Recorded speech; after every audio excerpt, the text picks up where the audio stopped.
Kamel Referai. Kole Kamel Referai. Sanbonan Kamela. Hallelujah.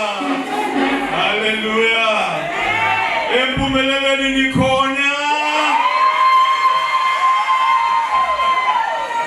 Hallelujah. Mamelodi nikhona.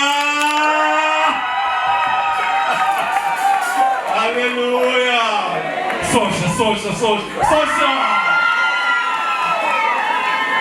There's a jubilee. Bambana my pets. Hallelujah.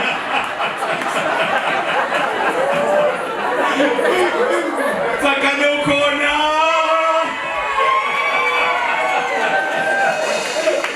Guatemala. Hallelujah.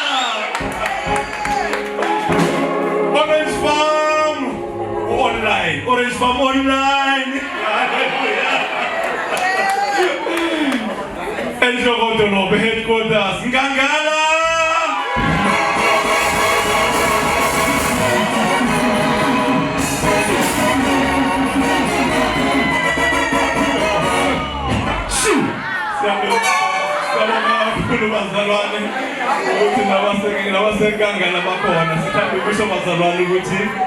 I think the majority abazalwane basenkangala abanye basesendleleni so ngizobona le program yethu ngizoba baphane nathi bamthombe naqothozo angajwayele ukuqothoza msukothoza kwenza zona ukhamba ngathi awuhlonipha umhlaba so ngizobona i program yethu mhlawumbe iqothoza sizo until sibalile sikabashiyi kakhulu kodwa sokuqhubeka siyeni phambili bazalwane ngeke sibashiyi kakhulu sibingelele kakhulu ke again abazalwane abavela kwamanye ama localities international umfundisi uShongwe sibingelele abazalwane ngibona insizwe yami evele Mbombela haleluya bazalwane bakhona ngibone nabanye abavela ngale Highfield haleluya go Witbank ukushona le nabo bakhona la haleluya usathana ubecabanga ukuthi hayi ngibabambile haleluya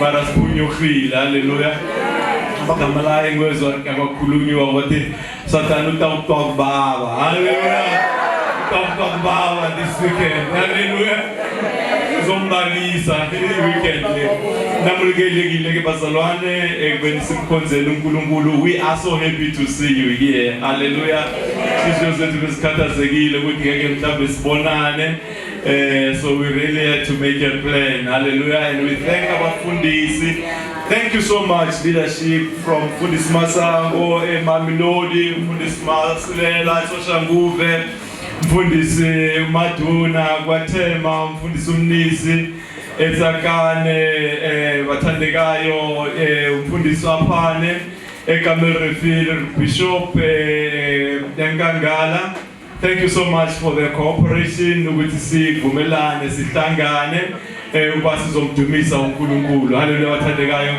and I have a feeling ukuthi kusasa mhlawumbe kuzofuneka sokhonzelana entendeni ukuze sikwazi ukuspreada sigcwale yonke indawo haleluya uNkulunkulu ayibusebazalwane khululekani ke kusekhaya la musiniyazi ukuthi kusekhaya leno ne thina sifana nabantwana yabona umntwana nawuthiwe nomuzi nendlu ekhaya thina sibheka indlu ekhaya ne nina nizokhamba libuyele emzini yenu thina sisale sibheka umzi ekhaya so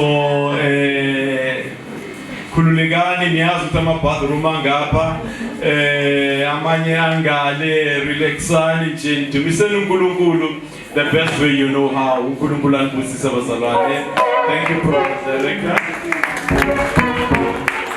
hauzi yezwakala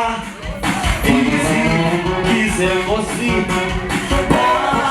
bakwemile beso delabuye awusanibonani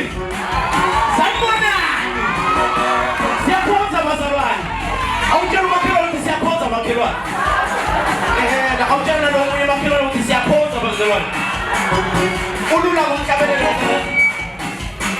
uthi awuziwe eswagala isi kizemosi nabanqobile beso elabuye basalwanezi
Kwangathi sifike yaba yincane indawo.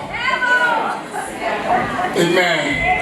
Siyabonga ke bazalwane angiboni Masilela mfundisi Masilela wase social media wasejule. Ukhona mbonayo. Masilela akafiki. Noma sewusaba ukuvela ngoba umfundisi umthombe sekashilo ukuthi asifihla ama-wallet. Amen. Hallelujah. Sizohlabelela bazalwane, sizoya emnikelweni. Sizoyaphi bazalwane? Emnikelweni. Sisasidinga ismile no amen. Sisamthanda noma siye emnikelweni. Hallelujah. Nezandla eziphakeme sisamthanda noma siye emnikelweni. Awusanibonani? Hallelujah. Singakwatelani bazalwane ngoba sesiye emalini. Singenzi njani? Singakwatelani ngoba sesiye emalini. Nikhona. Hallelujah. Sizomcela kumfundisi Mabhena bazosihlabelelela bese uyeza ngaphambili azosicocela umnikelo. Nenimkhumbuze bazalwane ngingabe ngenza iphuthe enkulu mthomeni. Akunamuntu ozokufahla. Abantu laba bebhesini bafika la. Ngibona ngitholela ama-ashas. Hallelujah. Bazakuthisha. Nenda wamekangana nebafika bazalwane noma ngabe semoyeni ngikhiphe nje mfundisi ikangala seyifikile. Ikhona ukuthi ngicela ama-ashas agijime ngezitsha abahlangabeze lapha emnyango. Amen. Angeke bathole izinto zonke bazokuthola izwi mara umnikelweni bangakadluli. Hallelujah. So nethi secret lapho ama-asha ukuthi nekikangana nayingeke nibe ngizitshalile and lesithetha ukunikela la nizi-emthise nijame nazo lapha emnyango bangabe basahlala phasi bazabe bamikisane nathi singasababona. Hallelujah. So siyohlabelela bazalwane somkela umfundisi Mabhena senkangala eze ngaphambili ukuzosicocela imali kaNkulunkulu. Amen. Yeah!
ngovuselelo ngizwa umoya kaNkulunkulu kule ndawo.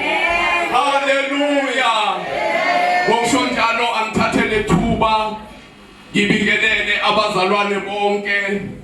Upresident uDokotela uJele engekho phakathi kwethu usendleleni, ngiyambulisa ngegama leNkosi. Haleluya. Abafundisi abakhona phakathi kwethu ngiyabalochisa ngebizo leNkosi. Umfundisi uSokhaya, ubaba uMthombeni, ngiyambulisa ngegama leNkosi.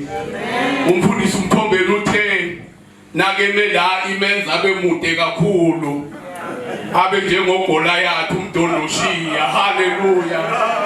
Manje mina iyangizamela le pulpit. Haleluya. Ingenza ngibonakale. Bazalwane, ngibingelela intombi neinsizwa ezikhona, abobaba nabomama abakhona, abogogo nabomkhulu abakhona, our beautiful praise team ngiyanibingelela, nabanqweba imitshingo nezigubhu ngiyanibingelela nonke egameni leNkosi. iKFC yethu ngiyayibingelela. Haleluya. Bazalwane, devil is a liar. Haleluya. Lobumnandi obungaka bazalwane besiyobuzwa kuphi ukuba sisemakhaya ngabe kunjani. Haleluya. Thina enkangala sithanda ivakashi, sinabasivakashele size sibaphe nezitulo, sithi lesitulo hleli phezu kwaso sesakho sipha sona kodwa akasiphumi ngomnyango. Na ungekho next week siyobuza ukuthi ukuphi. Haleluya. Mara thina asivakashi bazalwane besabuzana nomama sithi wenzani idali sizawukhuleka la ekhaya. Haleluya. Manje ke bazalwane siyambonga uNkulunkulu obongekayo ngezikhathi zonke. Bazalwane, ngithanda ukunibonga nonke, nibonise ubuqhawe. Nifane nokhozi. Haleluya. Olungaguqulwa isimo, ukhozi oluphikelelayo. Haleluya. Ngisenkonzweni yomnikelo. Sisenkonzweni yomnikelo.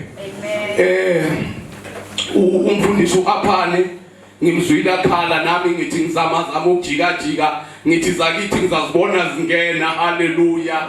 Yabangazomela sebamele emnyango. Haleluya. Nabo babe njengabanengi. Haleluya.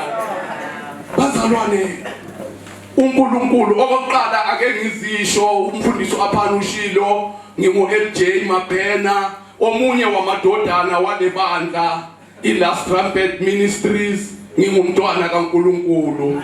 Haleluya. Ngila ngizothatha umnikelo hayi ngoba ngingcono, umusa nje engutholile. Haleluya. Manje bazalwane, ngizothanda ukuthi ngikhulume ngalomnikelo onamandla kangaka. Umnikelo ongumangaliso. Haleluya. Mudimu awutlwa ngibithapelo. Haleluya. uNkulunkulu lalela imikhuleko. Sekakhona uPresident. Haleluya. Haleluya. President Jele ngiyabingelela ncebe yenkosi, noMam B, uMam Grace Jele ngiyamloshisa. uNkulunkulu wethembekile. Omunye umfundisi angeke ngimusho ngegama bese kathe uyonilinda lapha emnyango. Anikwazi ukuthola konke izwi mara ninganikeli. Haleluya. Manje wathi noma ningaba semoyeni omkhulu nethi kwavela uBishop Jele nebandla lakhe ningitshele ngiyobavimba lapha emnyango banikele. Mina ngaphakathi kwami ngathi hayi ngiya-intercede ukuthi ningene. Haleluya. Ngibingelela bonke izivakashi ezisivakashele, abomakhelwane nebesinabo during the week ethendeni eli-blue and white. Sinimemile sathi wozani ekhayeni lakamfundisi uMthombeni, sanitshela ukuthi inkonzo ziyohamba kanjani, kepha kuye kwaba nesimo esiphazamisile. Inkonzo ziqala ngo-10 kodwa ke ama Sundays wonke wakamfundisi uMthembeni inkonzo ziqala 9 o'clock. Haleluya. Ikhaya lakhe leli umfundisi uMthembeni. Haleluya. Bazalwane, ngizothatha umnikelo. Ngizothatha umnikelo ngencwadi abanye bayibiza ukuthi ikhabishi, abanye bayibiza ukuthi i-daily bread, abanye bathi umdoko. Inamagama nje amaningi. Hey mara mina kimi bazalwane, hey le ncwadi yayidabula inhliziyo yami bazalwane. John chapter 3 verse 16. Hallelujah. uNkulunkulu walithanda izwe kangaka waze wanikela.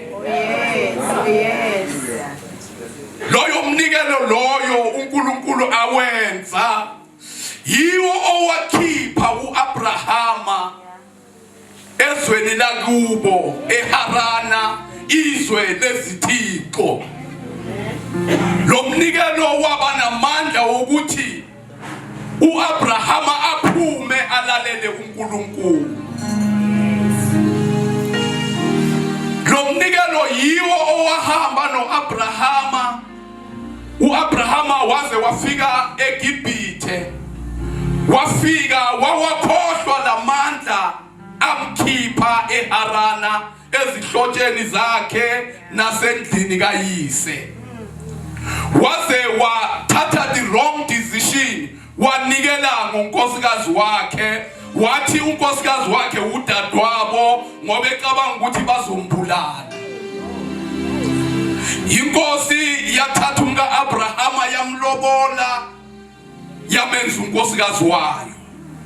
Mara amandla womnikelo amlwela uAbrahama ukuthi nakangalobolisi umkakhe, ngoba uNkulunkulu unenjongo ngosara. uNkulunkulu unenjongo ngawe kule mvuselelo. Kulomhlaba ohlabayo uNkulunkulu unenjongo ngawe. Haleluya. Bazalwane, umnikelo uzokulwela. Umnikelo uzovula iminyango engavuleki. Haleluya. Le nkosi yaseGibhithe uNkulunkulu walwa nayo. Yabuya yeza kuAbrahama yathi, why bongangitsheli ukuthi unkosikazi wakho uthe udadewenu? No ndoda, thatha unkosikazi wakho uhambe. Eqinisweni lonke uAbrahama uye ebekenze into engalunganga kuleya nkosi. Mara amandla womnikelo enza inkosi ukuthi ingazithathi inkomo ebeyilobole ngazo kuAbrahama.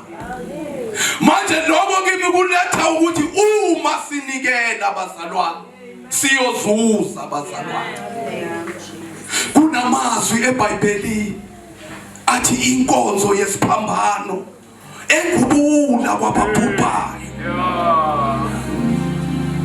kwabakholwayo engamandla kaNkulunkulu. Bazalwane, umnikelo unamandla.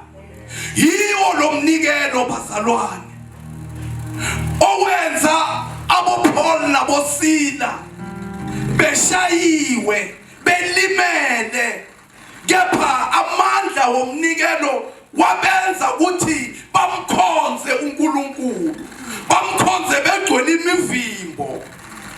Ekumkhonzeni kwabo lithi iBhayibheli amasheyini bebaboshwe ngawo ancamuka. Bazalwane, uma sizolalela uNkulunkulu akukho kuyoma phambi kwethu. Nasizomlalela uNkulunkulu. Haleluya. Singavumi bazalwane ukuhlulwa isimo. Ezwini likaNkulunkulu uNkulunkulu uthi ungancotshwa ngokubi, kepha ncoba okubi ngokuhle. Bazalwane, ebantwini abangamazi uNkulunkulu nawunikela ngathi uya waste, ngathi awuyazi into oyenzayo. Bazalwane, umnikelo uvula indlela la engekho khona. Umnikelo uvula iminyango engavuleki. Imisebenzi yanamhlanje iyathengwa bazalwane, itholwa ngabanemali kuphela. Malaba methembayo uJehova kwenzeka izinto kumangala abantu bakuze ukuthi kwenze njani, uyithathe 10,000 yokudiza. Khona amandla womnikelo asivulela iminyango, khona amandla womnikelo asigcinela abantwana bethu phakathi kwemimoya ngemimoya. uNkulunkulu walithanda izwe waze wanikela. Haleluya, amen. Bazalwane, uthando lunamandla. Uthando lenza umuntu ukuthi aphikelele. Insizwa ethanda intombi, haleluya, iyasebenza ngamandla wayo. Ithi seyibekile imali inkulu ngoba anothando, akhetha ukuhluka, anikele bazalwane, anikele ngento ethandwa ngabantu bonke. Phela imali ithandwa ngabantu bonke. Inikele insizwa isale ngasena next. Ngake ngezomunye wakhuluma nami into eyangenzakalela. I-bank account yasala ithi 00. Mara ngathi as long ngitholile lokho engikufunayo nengithandayo, uNkulunkulu wasithanda bazalwane, sesiphumile, sesingasafanelanga ngokubizwa ukuthi singabantwana bakhe. Wanikela bazalwane. Namhlanje sigcwele kule ndawo ngenxa yomnikelo bazalwane. Bazalwane, asichubekeni. Lithi iBhayibheli, ubusisiwe umuntu othemba nothemba lakhe likuJehova. Umnikelo wethu bazalwane yiwo osigcina ebusuku silele, ngoba amakhaya wethu awana sirugulu umthombeni, awana tswayi, awana manzi, kepha abhekwe umnikelo. uNkulunkulu walithanda izwe kangaka waze wanikela. Ngisenkonzweni yokunikela bazalwane, ngibona sibanengi kuhle ngoba bakhona bangapha nabangapha. Sizonikela njengendlela yethu esijwayele thina, vele ekhaya sinikela kanjalo. Nasinikela sihlangahlangani, kuphakama le line inikele, nayiceda bese kuphakama le inikele, nayiceda. Namanje sizochubeka ngaleyo ndlela, ngizokhuleka bese nangiqeda ukukhuleka bese abantwana bakaNkulunkulu abangapha bazonikela nabangapha bazonikela. Ngiyabonga, singavala amehlo. Nkosi yezulu nomhlaba, uNkulunkulu lalela imikhuleko. Nawu umhlambi wedlelo lakho uphumile Nkosi, uphumele wena. Ubuzwa Nkosi ukhuluma, uNkulunkulu okhulumayo, uNkulunkulu obonayo, uNkulunkulu owazi konke. Walithanda izwe kangaka wase wanikela, ukuba iloyo naloyo kholwa nguwe angabhubhi abe nokuphila. Baba, sikhulekela ukuphila ebandleni lakho kubantwana bakho. Sikhulekela umoya wakho oyingcwele, isibonakalise Baba, nabangakholwa bakholwe ukuba unguye ongunguye ovula indlela ehlane. Kungasenathemba, waveza ithemba elinamandla elinguJesu Kristu, ongazange wamgodla kunaloko wanikela ngaye. Usisa ngamunye wabantwana bakho namakhaya wabo abawashiyile, akabhekwe nguwe ngeliso lakho elingumlilo. Oh Jehova Jireh, ngezwi lakho eliyinkemba. Oh, siyabonga moya oyigcwele, konke lokhu sikucela sikholwa, silethemba igama likaJesu obongwa namuhla naphakade. Amen.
abantu abangathanda ukuphatha cash ngoba ngiyazi ukuthi khona abantu vele abangazwani necash abazwana nokuswipe nekhona abangcwele siyazi nje ukuthi thina la ekhaya we are proud noma sithi siphethe imishini ngoba we know that we are transparent with the church coffers. Amen. Abantu sebayabaleka kungathiwa kulela sonto kunomshini abantu bayaphuma babaleke. Amen.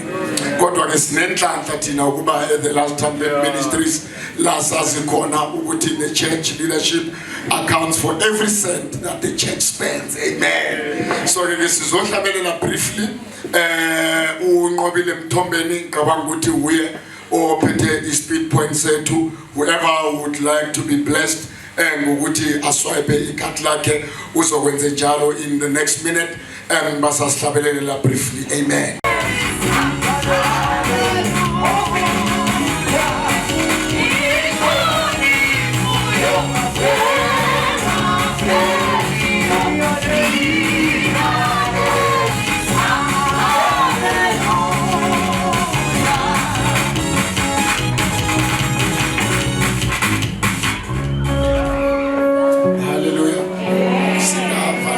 Father, we thank you in the name of our Lord Jesus for your children, Father God, that have offered, even those who do not have money, Lord.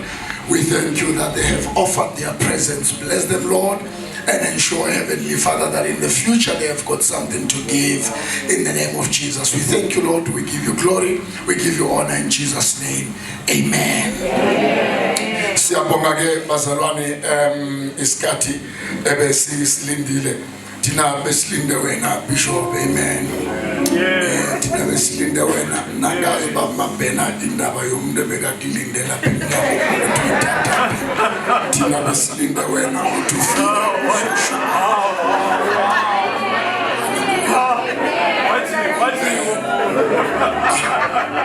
Angazi mina bamabhena uvela pinendaba zezitsha nemnyango. Hallelujah. Mina bengilinde nethu ukuthi kuhambe isikhathi uBishop azafike ngimnikeze imicrophone ashumayele siphume endabeni eziningi.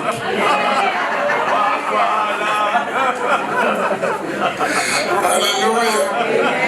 Siyabonga bazalwane nangemva komnikelo asisazi ukumosha isikhathi sizothatha nje umhlabelelo opholile bese siyamcela ubaba wethu eze ngaphambili. Amen.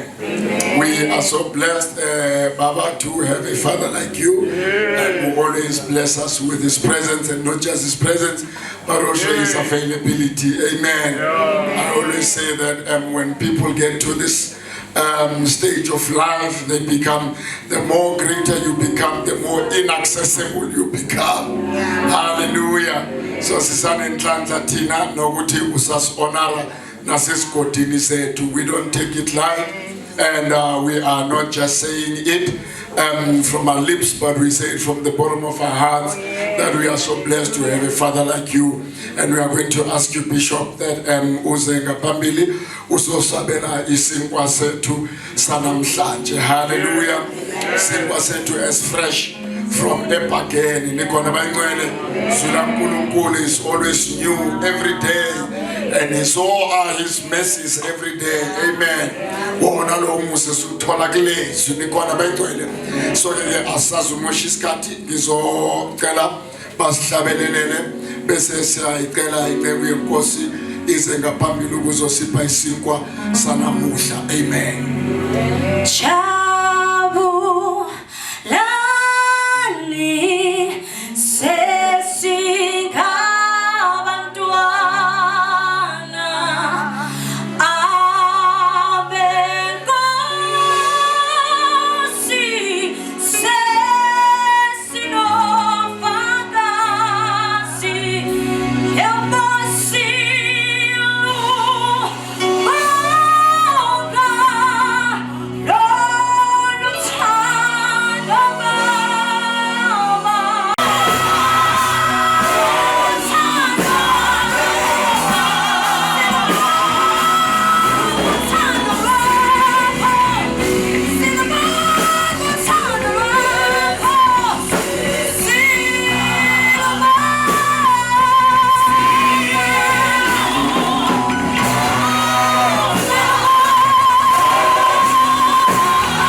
Bazalwane, be all greeted in Jesus' name. You may be seated, Bazalwane.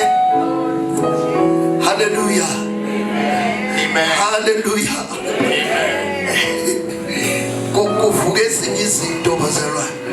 Hallelujah. Amen. You know, you feel like flying. When we worship God in this manner, you just feel like flying away. Let me start by greeting Mfundisi Mtombeni no mama. And abafundisi bonke esinabo tonight. All the pastors that we are with and tonight. The entire body of Christ be greeted in Jesus' name. Right, Bazalwane. Let's share the word of God from the book of John, the 5th chapter. I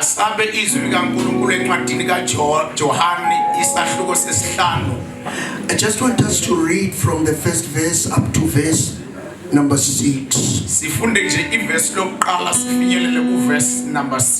then I'll just share briefly. And then we will pray for those whom God has spoken to, so that they get their answers. Alright, fine. Amen. Hallelujah. Can somebody read for us?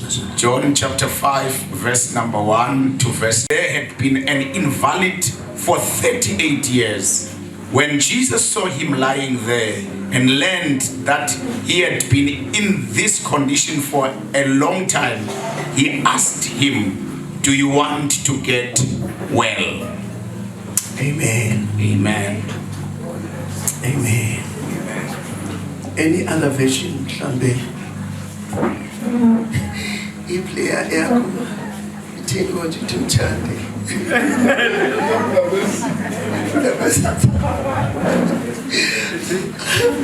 I nearly stopped preaching. This was reading and his Bible said,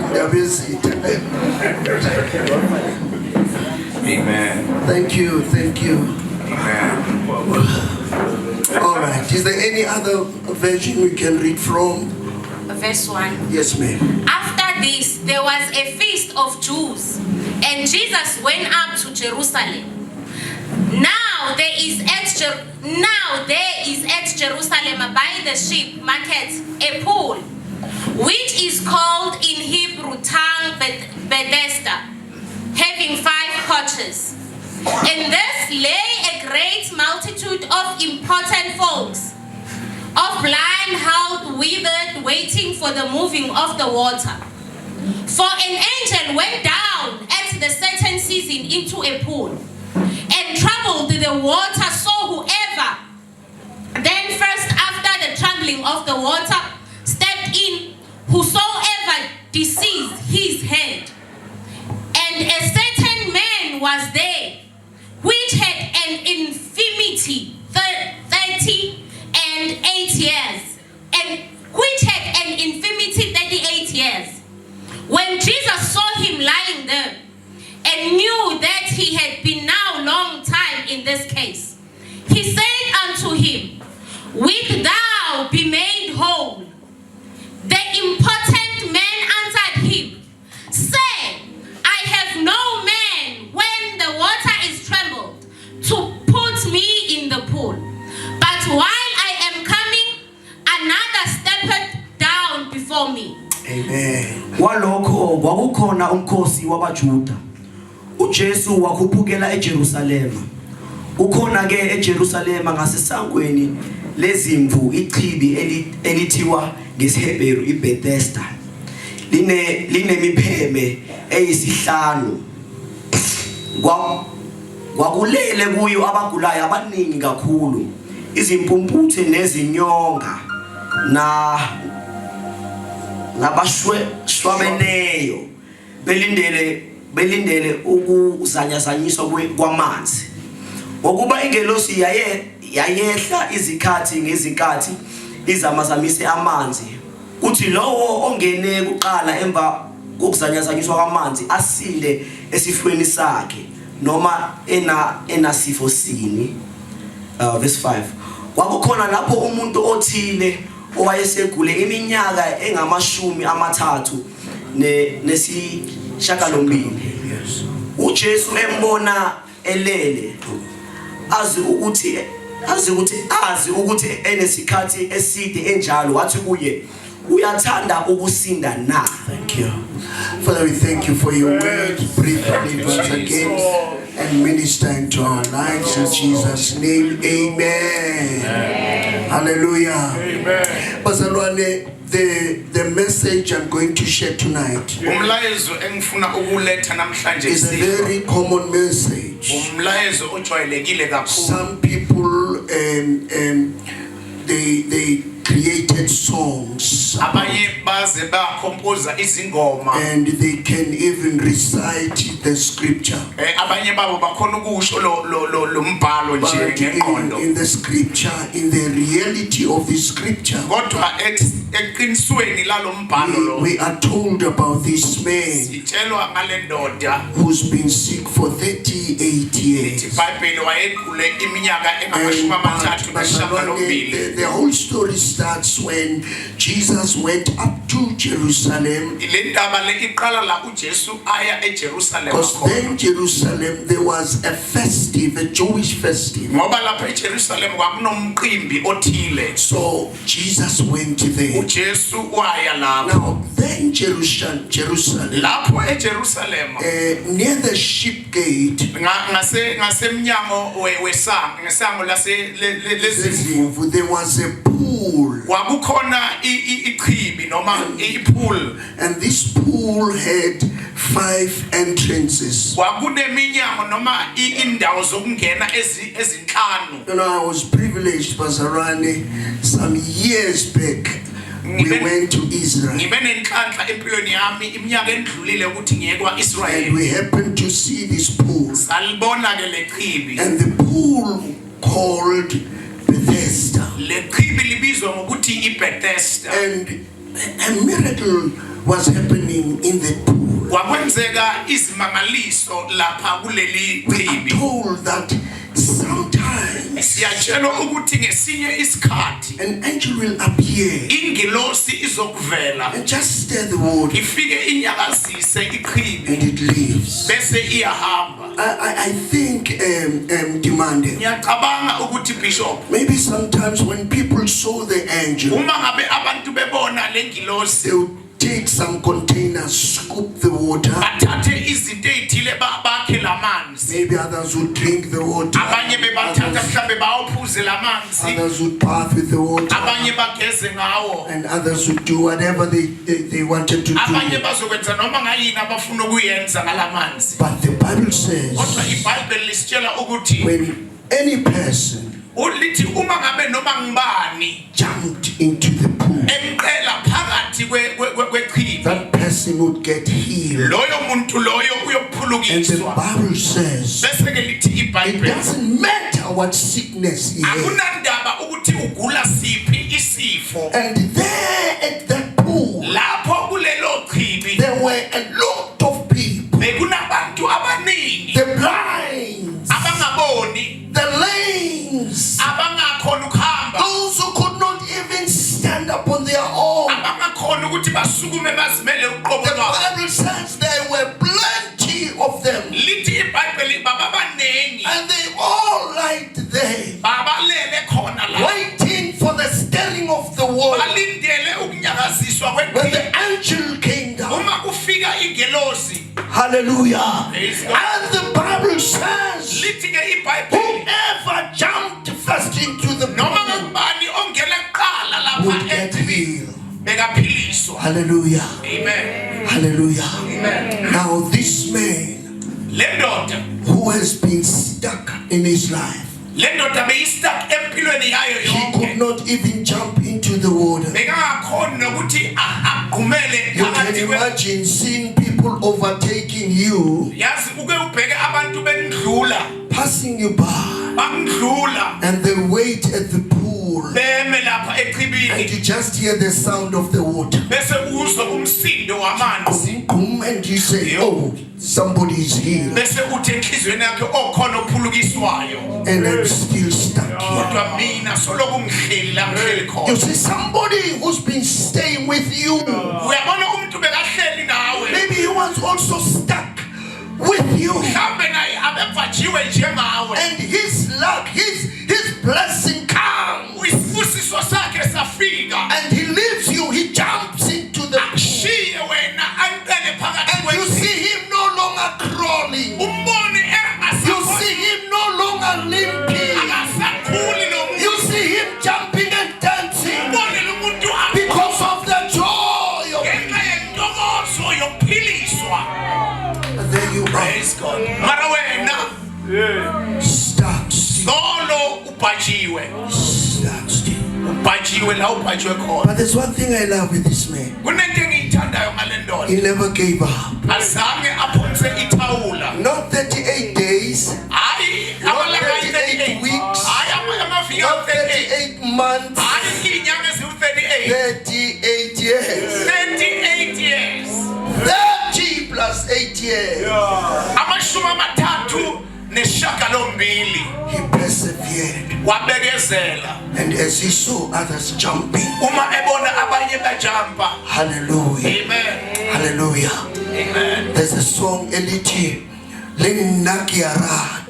Kuneculo elithi nami ngiyathanda Linnakiarad. nami ngiyathanda. Hallelujah. Amen. He thought that one of the good days Wathi naye enhliziyweni yakhe ngelinye lamalanga something will happen with him. kunento ezokwenzeka empilweni yakhe. Maybe in his mind, Maybe engqondweni he yakhe thought that a good Samaritan would come cabanga ukuthi mhlawumbe umsamariya olungileyo uzokufika and lift him up and throw him into the pool. amphakamise amfake echibini. That is why, man of God, Yingakho ndoda kaNkulunkulu when Jesus came to him, uma uJesu afika kuye the walking pool, kule chibi elihambayo the pool with the 5 gates.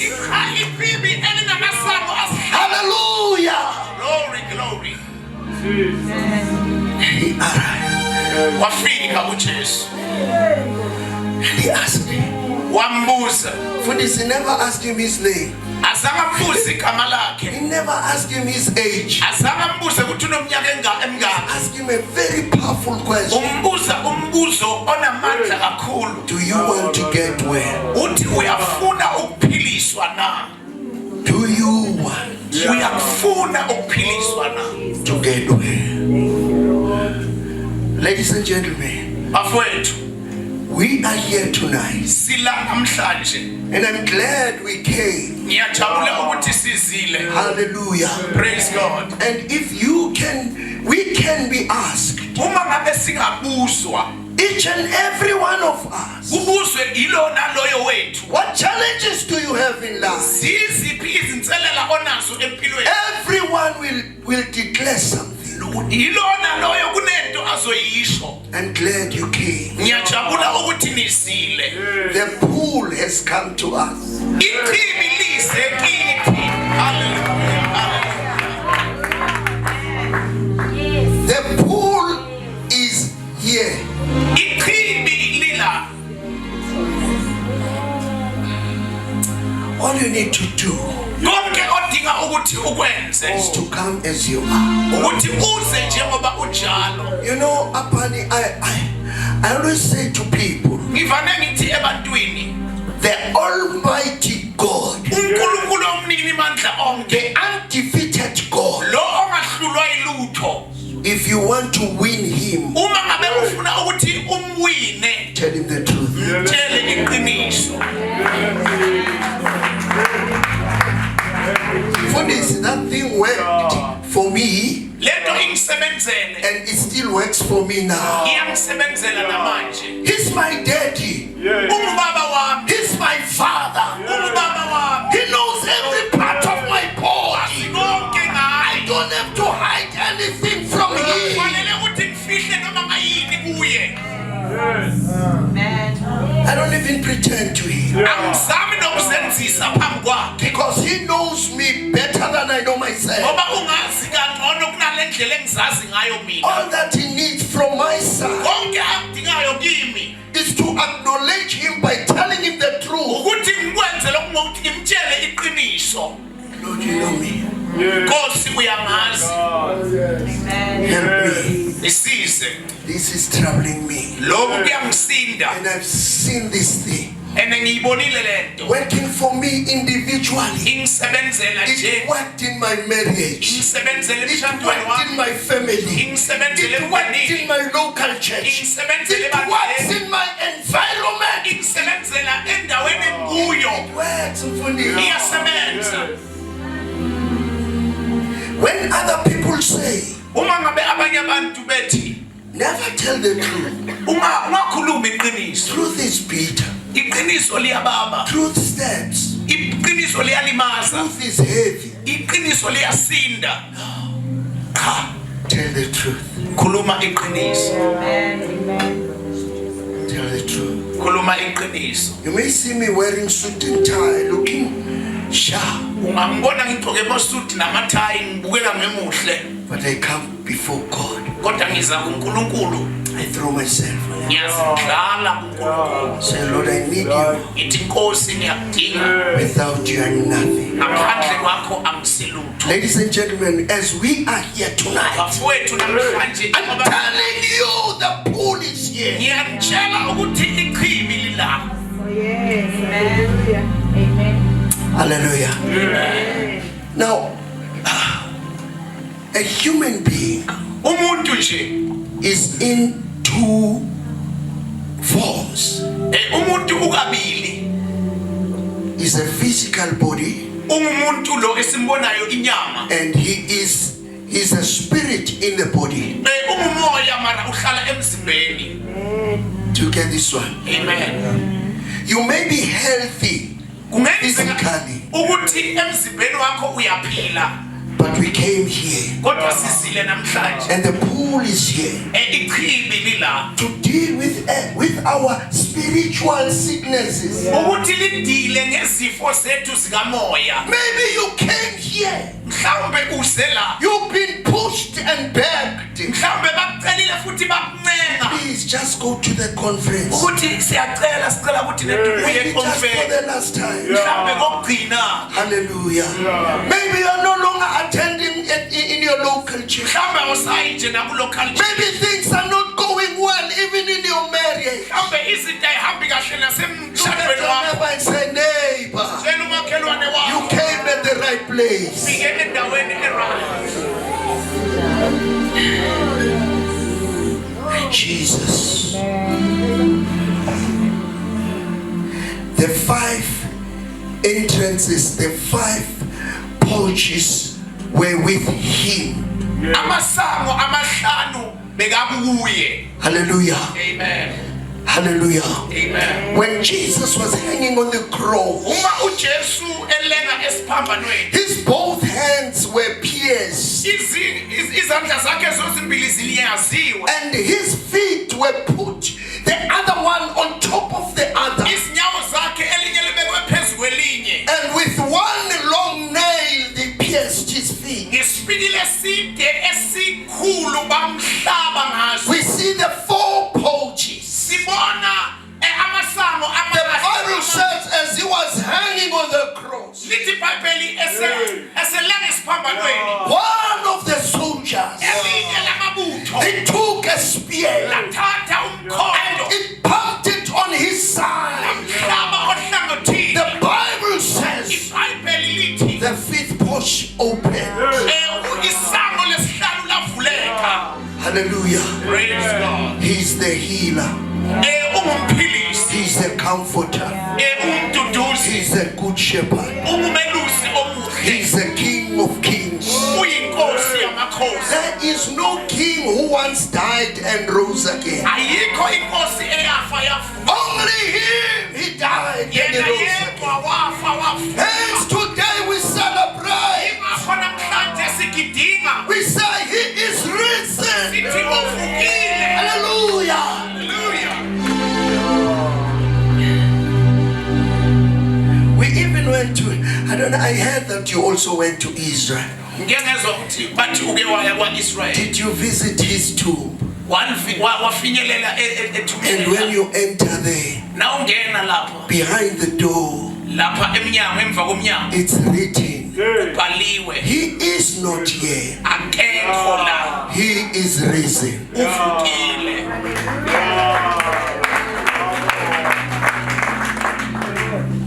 He is risen. Uvukile. He is the one and the only king Uye yedwa inkosi who defeated death. owanqoba ukufa. He rose from the dead. Wavuka ekufeni. Hallelujah. Hallelujah. When his disciples Uma abafundi bakhe went to check him in the tomb, uma bemfuna ethuneni they found those guard angels. bathola laba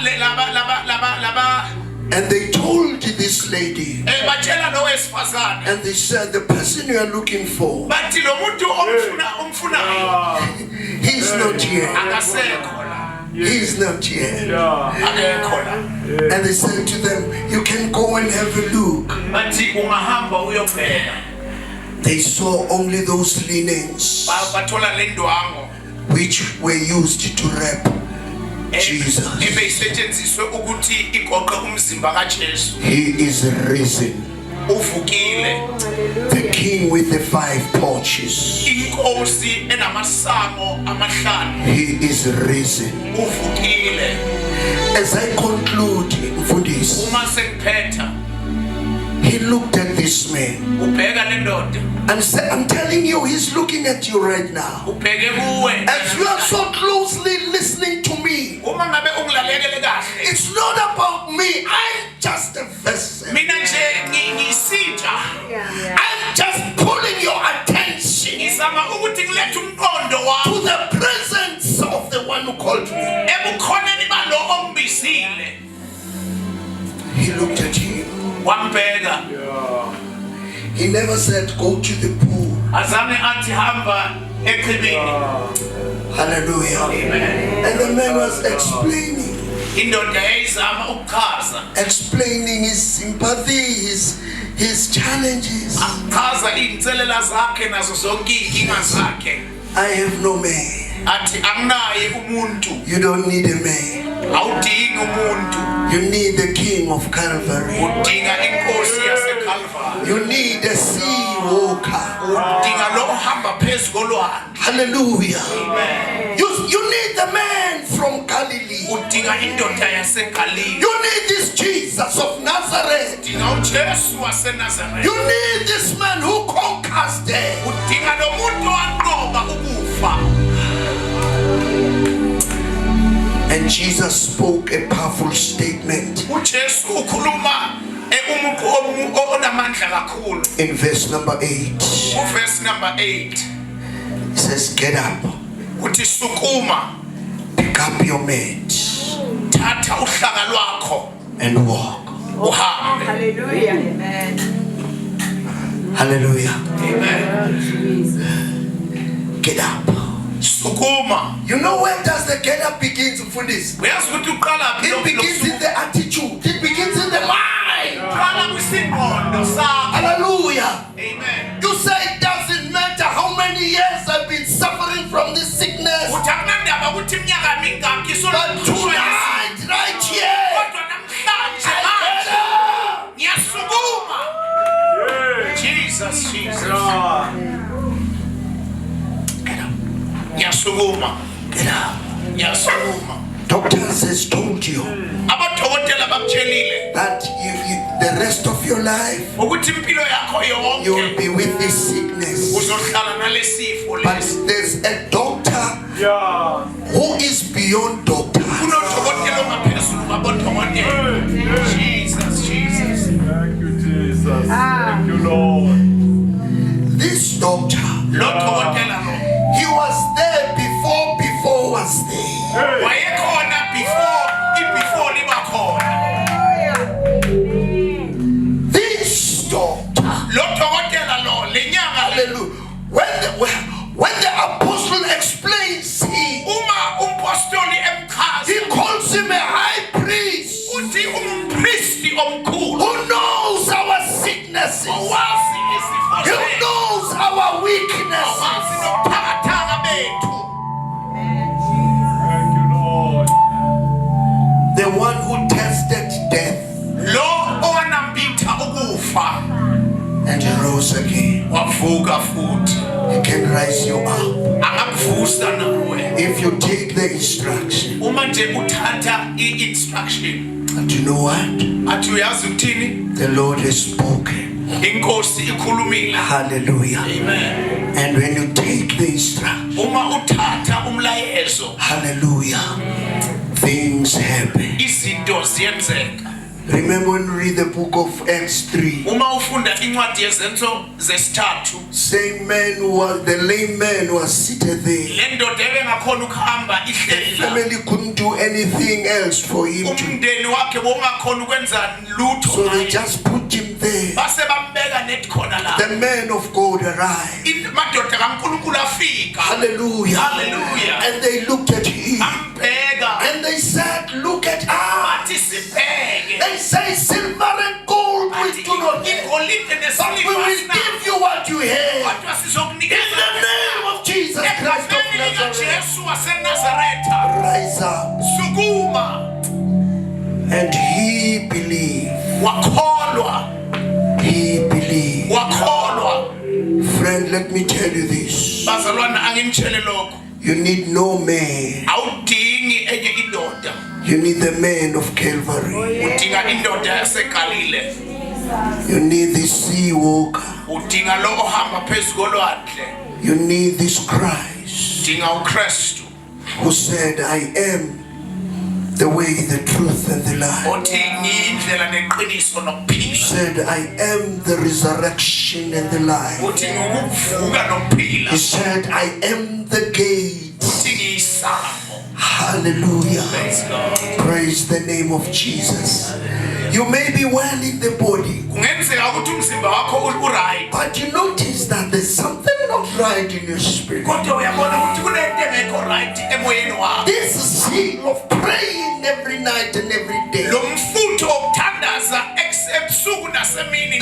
zeal of loving the Lord, it's busy fading. You know, somebody spoke some few weeks ago that the enemy is using social media to steal the time of the brethren. People don't mind to stay 4, 5, 6, 7 hours on media. The enemy has stolen. Your prayer time has been stolen and was transferred into social media time. Your Bible studying, your Bible reading has been stolen.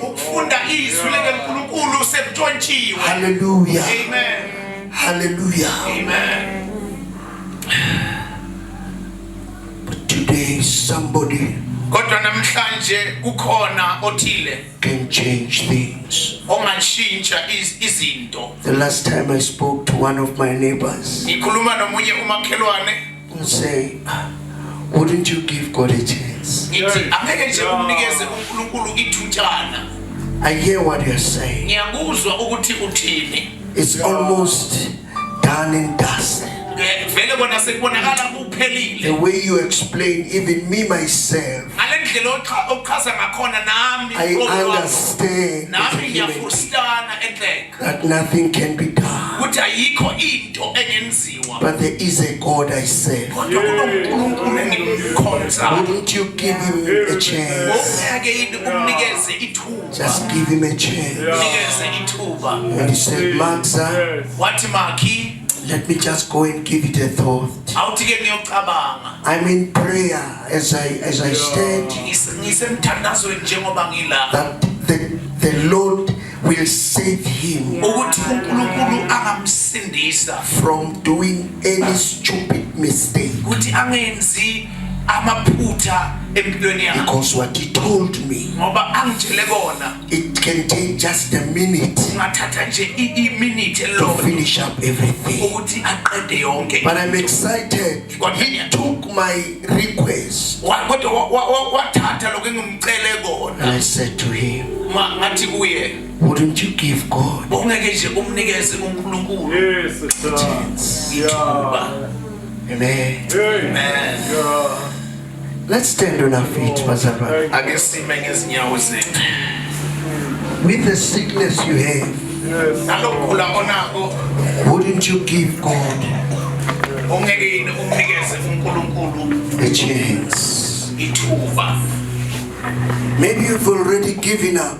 mhlambe sekwenzekile wapholisela ithawula Maybe you thought that even the prayer doesn't work. akambe nokuthi umthandazo awusasebenzi But please hear my plea. kodwa ake ulalele ukucela kwami Just give God ake unikeze uNkulunkulu a chance. ithuba And I would love to pray with you.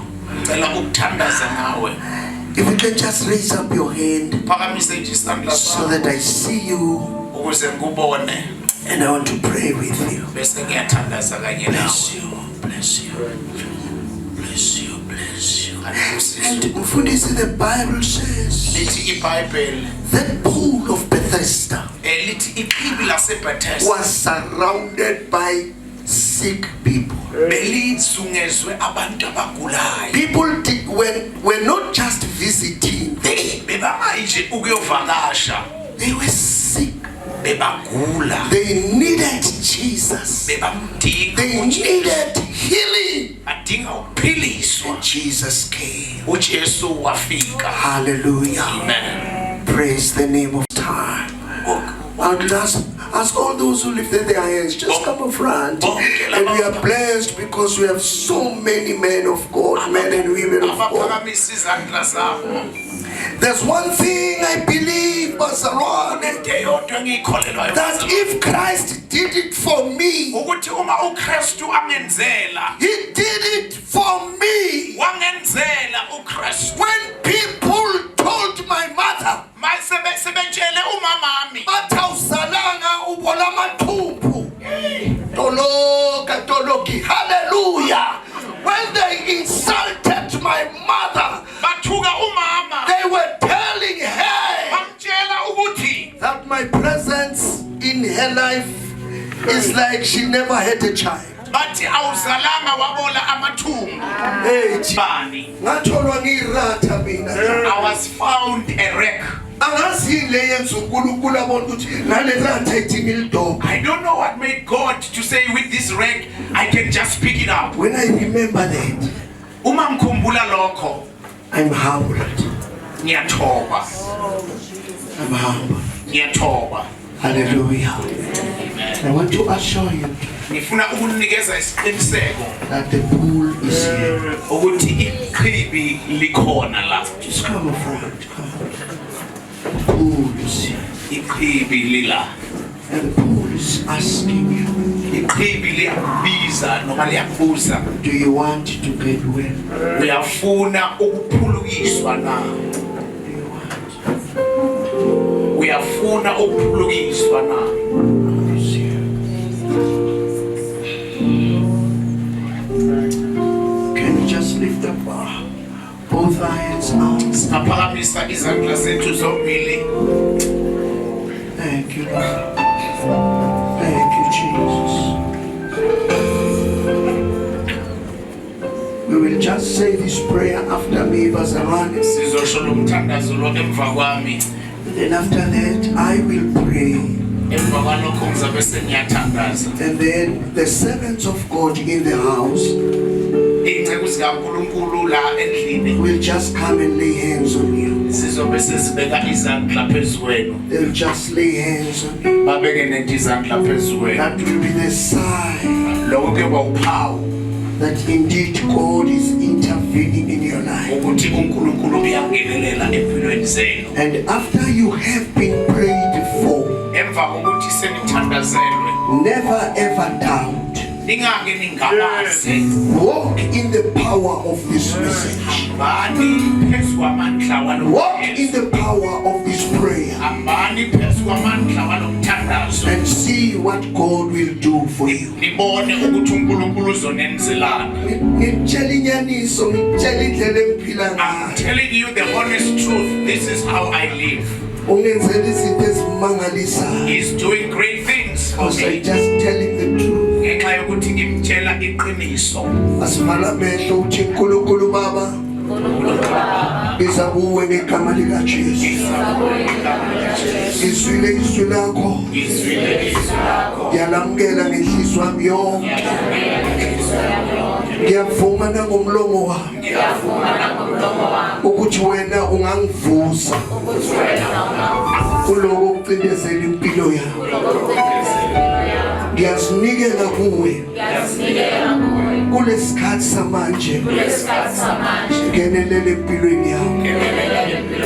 Ungilamulele. Ngiyabonga uNkulunkulu ngoba usindisa kwakho. Oh Jesus, amen. Father God, we thank you.